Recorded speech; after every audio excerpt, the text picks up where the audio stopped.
Pula po, pula po. Pula po. Kuya. Pula po.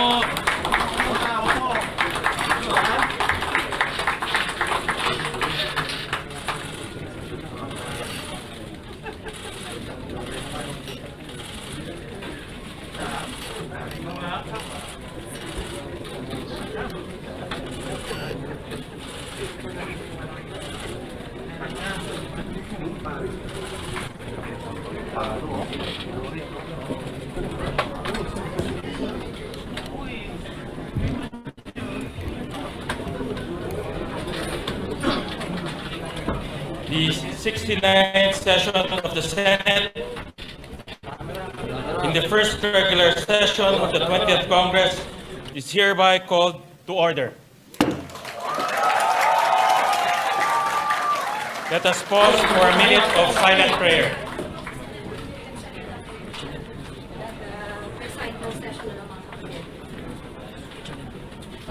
Amen. The Secretary will call the roll.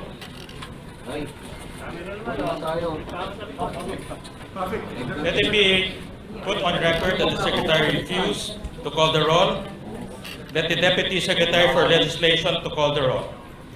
Roll call of members. The Honorable Senators Aquino, Cayetano Pia, De La Rosa, Ejercito, Escudero, Estrada, Gatchalian, Go, Hontiveros, Lacson, Lapid, Legarda, Marcoleta, Marcos, Padilla, Pangilinan, Soto, Tulfo Erwin, Tulfo Rafi, Villanueva, Villar Camille, Villar Mark, Zubiri, Senate President Cayetano Alan.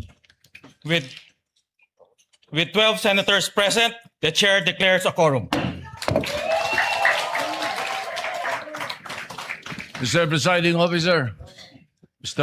Officer, I move to declare all elected positions in the Senate vacant. Is there any objection? Second. Duly seconded. The motion is approved. Mr. Presiding Officer, I move that we proceed with the election of the Senate President Pro Tem. Is there any objection? Hearing none, motion is carried. I hereby move and nominate Senator Sherwin Gatchalian as the Senate President Pro Tempore. This is an illegal coup d'etat na may kasamang pagbabasura ng ating konstitusyon. So 12 pa rin po ngayon ay pang-11 pa rin po. Naglagay ng acting. Senator Win, Lucian, ingat kayo dyan. But tomorrow, tuloy ang hearing ng Blue Ribbon Committee. I am still the legitimate, legal, moral Senate President of the Republic. Na pagbati sa lahat ng ating mga kababayan. Napaka-importanting pagtatalakay ang gagawin po natin ngayon. Hiningi po na makinig po tayong lahat, mga kababayan sa Luzon, Visayas, Mindanao, lalong-lalo po ang ating mga OFW. Umpisahan ko po na kahit gaano kabigat ng problema, tayo'y parating magpapasalamat sa Panginoon. God is sovereign, He is in control. Man creates the crisis, but God gives the solution. The last few weeks, there was a man-made crisis by the minority in cooperation with some people in the administration, by them trying to undermine the leadership of the Senate at pinapalabas na magulo ang Senado. Pero mas mabigat po ang usapin natin ngayon. Bakit po? Dahil may tanong po tayo. Una, has Philippine democracy died again? Pangalawang tanong, binasura po ba ang Philippine Constitution? Bakit po ito tinatanong? Simple po, ang nakalagay sa konstitusyon ng Pilipinas, pwedeng mag-conduct ng business ang Senado by a majority of all its members. Ang majority po ng 24 ay 13 po. 13 po ang numero. Yung sinasabi po nilang kaso yung po ay ibang-iba. Nag-adjourn po kami nung nag-walk out sila. So that means they have to call the roll at kailangan 13. Yung binabanggit nilang kaso po, inahamon ko lahat ng abogado. It is not applicable kasi doon po tuloy-tuloy yung sesyon. Tinigil tapos sinabing may continuing quorum po sila. Tayo po, malinaw na malinaw sa records, ay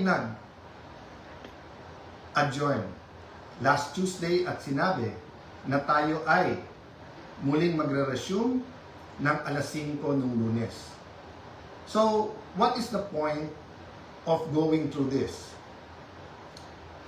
The question we have to ask ourselves is that, is the Constitution but a piece of paper to this administration? Has the judiciary ceased to function? Wala na bang Senado? Yun na po ba ang pananaw ng ating administrasyon? Ang tingin ba po ng 12 senador ay basta't kakampi mo ang Malacanang ay wala ng batas?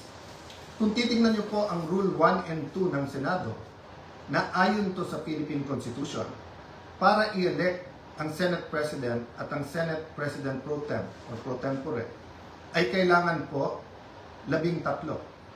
So paano po nila alisin si Senator Loren Legarda kung 12 lang po sila?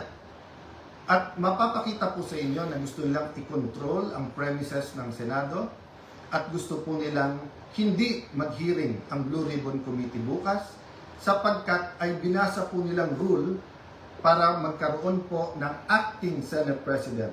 Kailan po ba pwede magkaroon ng acting Senate President? Babasahin ko po sa inyong rule. Sabi po, in cases specified in subparagraph C of Section 4 of the rule, the President Pro Tem shall serve as acting president until the Senate shall have elected a new president. Hindi po sila maka-elect ng new president dahil wala po silang 13. Ulitin ko po, pag may 13 po sila, ako pa mag-o-oath sa kanila. Bibilisan ko po na ibibigay sa kanila. Wala po silang 13. So ano yung rule po? The President Pro Tempore shall discharge the powers and duties of the President in the following cases, A, B, C. But she or he shall only become acting president in the case of subsection C, which says, in the event of resignation, hindi po tayo nagre-resign. Removal, hindi po nila ako naalis. Death, buhay pa naman po siguro ako, hindi po AI to. Hindi po AI ang kumakausap sa inyo ngayon, buhay pa ho ako. Absolute incapacity, siguro naman po nakikita nyo, nakakapag-isip po ako, nakakapagsalita po ako. So wala pong ground para magkaroon ng acting president. This is an illegal coup d'etat na may kasamang pagbabasura ng ating konstitusyon. I warned everyone about this from day one. We warned everyone yesterday when we explained the use of the parliamentary tool of not having a quorum. And kaninang tanghali, habang kausap ko po si Senator Marcoleta, I asked everyone, please pray, kasi at that time, balita po namin na nag-step up sila sa pagsasabing wala na yung kaso nyo, sumama lang kayo or pumunta lang kayo ng session hall. I even got a text yesterday, pumunta lang daw ako or si Senator Loren para nga at least mag-open and close. Nangyayari po minsan yan, that's a longer story. Pero naramdaman ko na po kahapon na baka may isang dumating, so 12 plus 1 equals 13. So 12 pa rin po ngayon, ay pang-11 pa rin po. Dahil sa ating konstitusyon, sa ating rules of the Senate, kailangan pong 13. Hindi po kami nagpipilit sa kapangyarihan. I can go as Senate President, even as Senator anytime. Hindi po ba ako lang ang katangi-tangi sa mga matataas na opisyal na nung nangyari yung flood control scam ay nagsabi, ba't hindi na lang tayo lahat mag-resign? Bakit po ngayon, after asking me to resign yesterday, illegal po. Actually po, hindi nila ako tinanggal. Naglagay ng acting. Senator Win, Lucian, ingat kayo dyan. You're playing around with fire. This is not just about the Senate. This is about the Philippine Constitution. Mga kababayan, sabi nila, ginawa nila to kasi naipit ang trabaho. Wala naman po silang ginawa ngayon.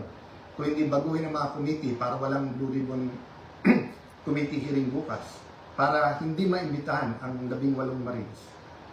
Pinalitan nila ang presiding officer.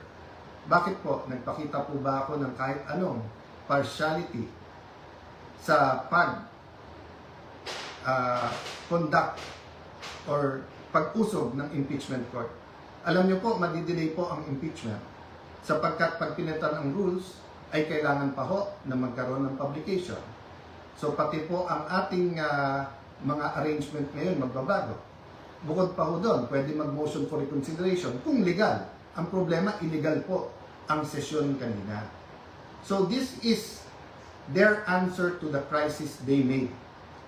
From May 11 till now, crisis after crisis, pinapasok yung NBI noong May 11, binaboy din tayo noong May 13, pagkatapos issue after an issue, at ngayon naman po, instead of a simple adjournment sine die, kung saan meron tayong isang buwan na magtrabaho mga committee, pagkatapos uumpisa na natin ang impeachment, they're going to bring the Senate and the country into a political crisis.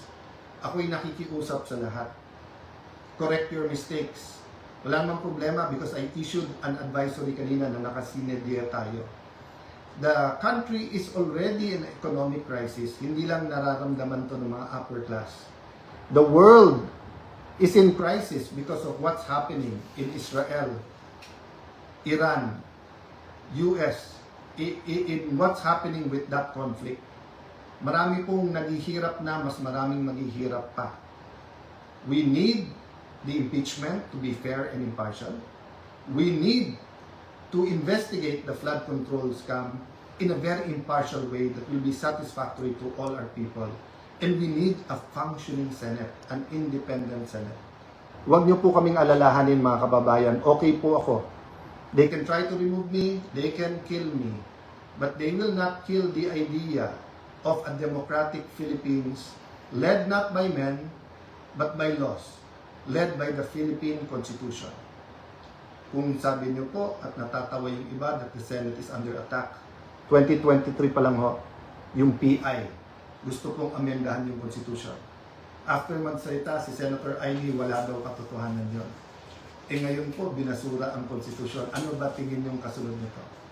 So mga kababayan, again, God is sovereign. Let's all reflect on this and pray. But tomorrow, tuloy ang hearing ng Blue Ribbon Committee. I am still the legitimate, legal, moral Senate President of the Republic of the Philippines. There is still functioning committees. We have to hear the testimonies.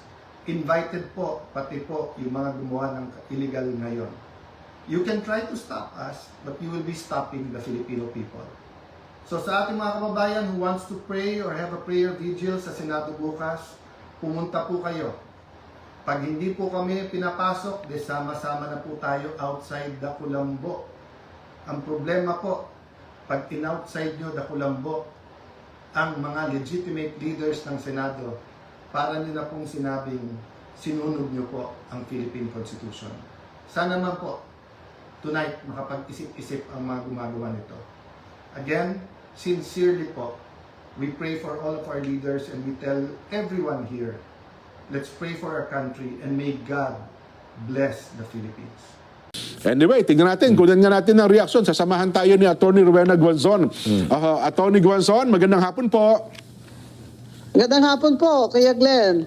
Opo, si Jen po ito, no? Kasama ko rin si Kuya Benny. Napanood nyo ba yung nangyari sa Senado? Kayo po, personally, ano reaksyon ninyo? Ang sinasabi ng grupo ni Win Gatchalian na may majority na sila dahil sumama sa kanila si Senator Escudero. Yes po. Ang nakalagay sa konstitusyon, the quorum shall a majority of the 24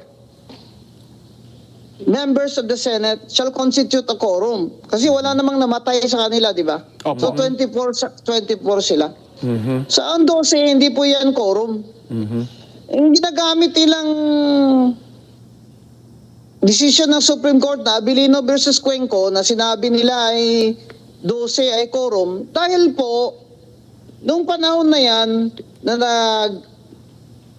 habla si Abilino versus Cuenco na kinuha ni Cuenco yung pagka-Senate President, yung panahon po na yon si Senator Tomas Confesor ay nasa abroad.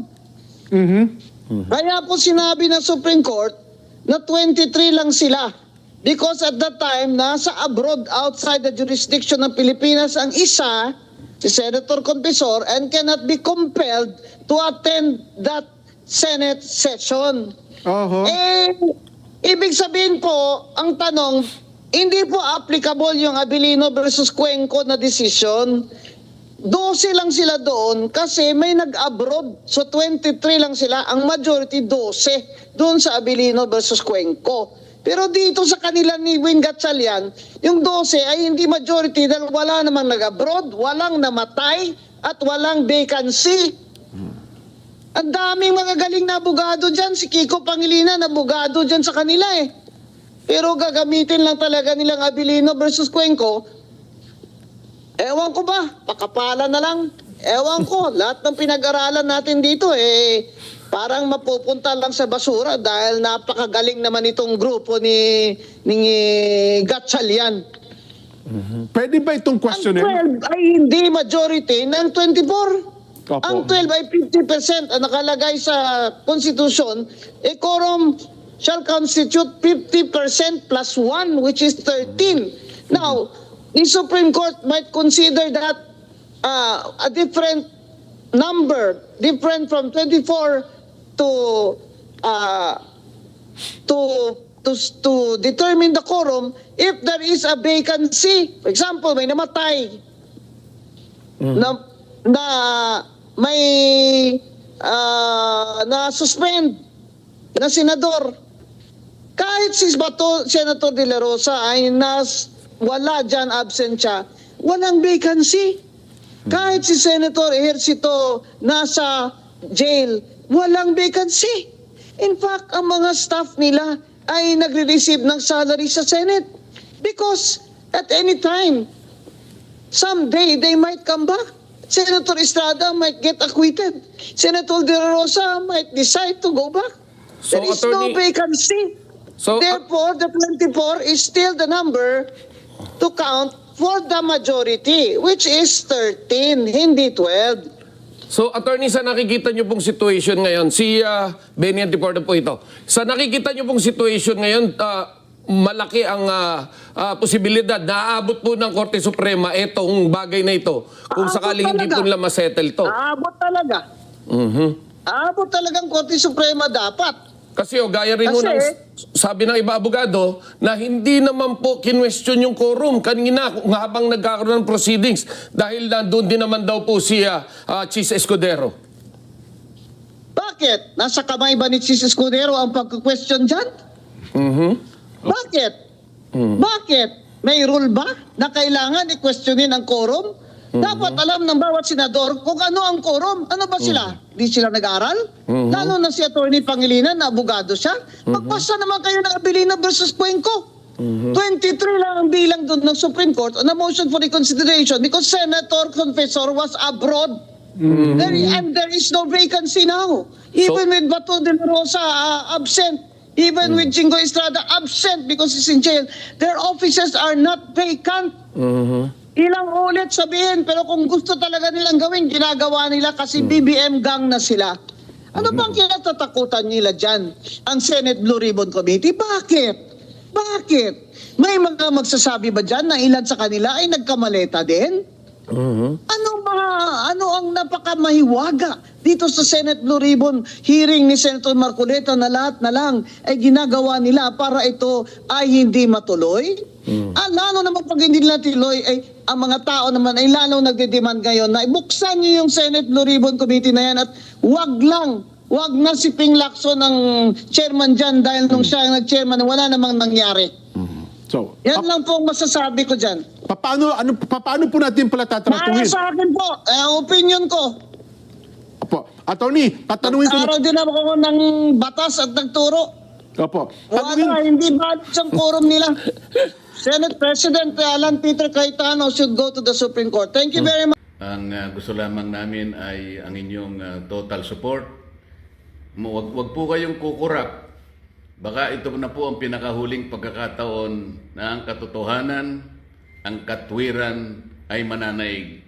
Kagaya po na sinabi ni SP Alan, lahat po ay gagawin nila para patuloy na pagtakpan ang isang issue na kayong lahat ay may kinalaman sapagkat pera po ninyo ang ninakaw nila. Kaya sinabi ko po, huwag kayong kukurap. Ang gagawin namin bukas will define the direction of this country kung saan tayo papunta. Salamat po sa inyong lahat at sa inyong support.